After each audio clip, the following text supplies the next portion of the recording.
Dengue প্রতিরোধ যে কর্মসূচি আজকে আমরা উদ্বোধন করছি, এটি সকল নাগরিককে সচেতন করার জন্য এবং আমরা আপনাদের মাধ্যমে বলতে চাই যে আসুন আমরা পরিষ্কার পরিচ্ছন্ন প্রত্যেকেই আমরা যারা পরিবার রয়েছি নিজ নিজ আঙ্গিনাগুলো আমরা পরিষ্কার পরিচ্ছন্ন রাখি এবং ডেঙ্গু যেন জন্ম না নেয় সেই পরিষ্কার পরিচ্ছন্নতা আমরা বাসাবাড়িগুলো রাখার চেষ্টা করি।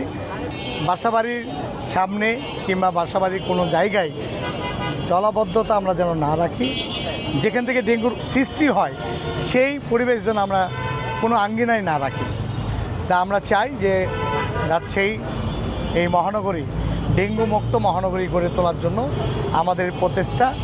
আর ইনশাল্লাহ আগামী কালকের পরেই রাজশাহী শহরে আমরা আবার 2 সপ্তাহব্যাপী এই যে মশা নিধনের কার্যক্রম আমরা শুরু করব। বর্ষার আগে 2 সপ্তাহ চলবে, তারপরে বর্ষার পরে ইনশাল্লাহ রাজশাহী শহরে প্রত্যেকটি এলাকায় শিক্ষা প্রতিষ্ঠান সহ সব জায়গায় আমরা মশা নিধনের জন্য আমরা কার্যক্রম শুরু করব।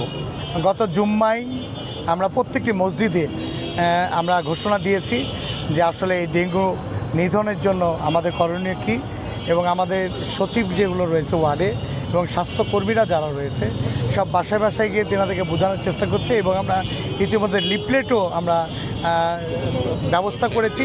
সেটি আগামী কালকের পর থেকে তারপর থেকে সবাই আরও পাবে। আমাদের এই ডেঙ্গু প্রতিরোধ করার জন্য এবং ডেঙ্গু আমাদের নিধন করার জন্য যা করণীয় দরকার আমরা সেই উদ্যোগগুলো সিটি কর্পোরেশন থেকে নিব।